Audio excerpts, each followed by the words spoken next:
Welcome to Winter Sports Media Day. Our head women's basketball coach, Bob's Amsberry. Well, great. Thanks for coming today. We're excited to get our season going. We've been practicing now for several weeks, and our kids are hungry to see somebody else.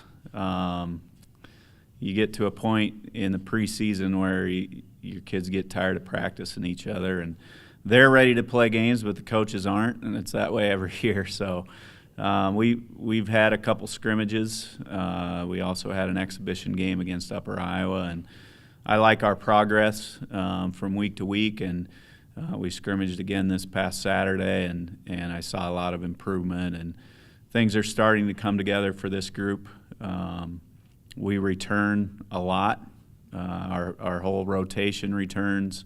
We're senior loaded, and we'll rely on those seniors. We have 7 seniors that will all get time for us this year, and we'll rely on that group to hopefully continue to build on what we've done and continue to teach the new kids our culture and our values, and we're really stressing that as we continue to move forward. So you mentioned not losing anybody for graduation. We in the Upper Iowa game, we saw some players, even from some of the freshmen, like Bailey Nag, Allison Bailey. Saw a little bit of time. What can you say about this freshman class and what they bring to the table and how they can help improve this depth that was already so strong before? Yeah, the freshman class is really good. As things shake out and we get everybody back, we're still missing some kids. We'll see how they fit in. But certainly our depth is great at every position, and I'm confident rolling some freshmen out there in key moments right now. I think the question is, are we going to need to? Because we've got so many returners, but they're a group that is hungry, willing to learn, talented. I think our practices are better because they challenge us every day. And some of those kids, I think, are good enough. It's a matter of, do we have room for them right now? And that's a great feeling. We know that, if we get in foul trouble or anything like that, we're going to have a lot of kids that we can go to. And as a coach, that's a really good feeling, not only for this year, but certainly the future. The freshman class is solid and makes us better. So last year, Luther was your guys' only conference loss during the regular season and the tournament. How does the transfer of Claire Marburger to Luther improve them as a team and change your guys' preparation for them later in the season? Honestly, I have no idea. I don't know how they'll use her. She's a good player. I'm really not worried about it. I think if we take care of who we're supposed to be and we continue to improve, it doesn't matter to me who we're facing. We got to worry about us. And she's a really good player, and Luther's a really good program. But right now it doesn't matter to me. Our focus is having great culture, building great team chemistry, continuing to learn and get better. And I think if we do that, we're going to be in a position at the end of the season that we're pretty happy about. Coach, just your thoughts on where the growth will be with this year's group with so many players coming back. What types of gains do you expect them to be able to make? I think just the experience we've gotten over the last several years, our kids continue they're really confident because of what we've been through. But there's areas that we can improve. And, I thought we got exposed in the national tournament last year by a really good Chicago team. And, I'm not going to forget that stuff. And there were other games that we got exposed, but we were talented enough to win. So this team can still get a lot better. I think defensively we're good, but we can be better. And just because we have talent doesn't necessarily mean that we're going to be a good team. We got to maximize that talent. Can you talk a little bit about Katie Summer and that honor she had with the preseason All-America first team and what she's meant to this program and what you see in store for her this season? Katie's an amazing player. She's 5'5" and 120 pounds maybe. And she led us in scoring, led us in assists, led us in rebounding. I think led us in 3-point field goal percentage, led us in free throws. She does a little bit of everything.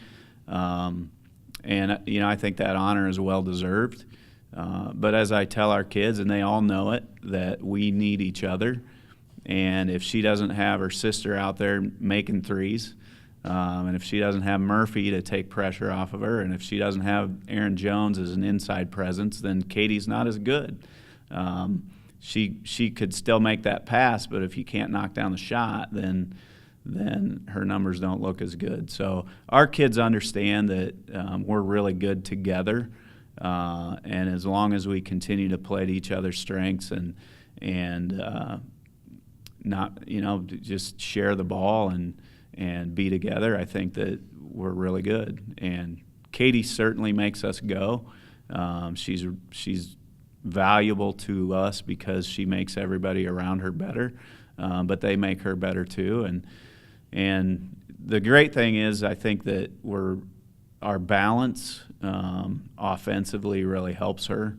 We averaged 5 kids in double figures last year, and a big part of that was Katie because she's able to distribute the way she does. But we also have good talent around her. Staying on your senior class, you have 3, potentially 4 players that could achieve 1,000 points for their career this year. What does that say about their talents and the depth of your program as well? They're really good. I mean, they're really good players. And to have all those kids in one class, it was just kind of the perfect storm for us. But I think the other part of that is we aren't going to rely on one player, and we're going to share the ball and play together and play to each other's strengths. And as long as everybody plays their role and does what they do well and not get out of system, I think that we'll have a shot at all 4 of those finishing 1,000 points. I think if you ask them, they don't really care, which is the other, I think, key component to that. Our kids want to win, and we're going to try to do what it takes to win. Bob, you said you wouldn't forget about the NCAA tournament loss last year, and obviously this is a group that 2 years ago went to the Final Four, so I kind of sense that they feel like they left some unfinished business on the table last year. I think they understand that if we're not at our best at any point that we can get beat. We're vulnerable just like everyone else. I think after the first quarter of that game, we played pretty well. But you can't have a bad quarter against a really good team. And our kids understand that we're not in a position to take anything for granted, that we've got to take what's ahead of us. And I do believe we're talented enough to beat anybody in the country. But at the same time, there's a lot of teams that can beat us. And so our goal is we just want to continue to get better every single day and hopefully be in the position to play again in the postseason, and then if we get that chance, to do our best to make a run. So with those back-to-back NCAA tournament appearances, you've also got players like Aaron Jones and Morgan Neuendorf that made the NCAA tournament again this year in other sports. With those 7 seniors, how important is that experience and the postseason experience as a factor coming into this year? Our postseason experience from the basketball side is you can't put a price tag on it. You don't get experience without getting experience. It's if you've never been there before, you don't know what it's like. And so for our kids to be there twice certainly helps us. They're not going to get caught up in all the distraction that could be because there is. It's a different environment when you get to that point. And then the careers that Aaron and Morgan have had in other sports and their success only helps us. Anytime that you can have kids compete in that environment, I think it transfers to the next sport. And so we'll utilize what they've been through and those kids have been through it a lot. Volleyball was 3 times in Aaron's career, and maybe soccer as well with Morgan. So, they'll pull from those experiences as well. And our kids, they've been there, so they know. So we won't be distracted. So kind of sticking with those two, with Morgan and Aaron, both of their other sports seasons are now done. So how soon can we expect them back into the full swing of practices, and do you think they'll be ready by the opener? I doubt that we'll see them playing next week. We'll give them both time off. And, I think that as a coach, you can go 2 ways. You can, we need you back right now, or you can kind of step back and give them what they need. And that's been my approach every year, and every year's a little bit different.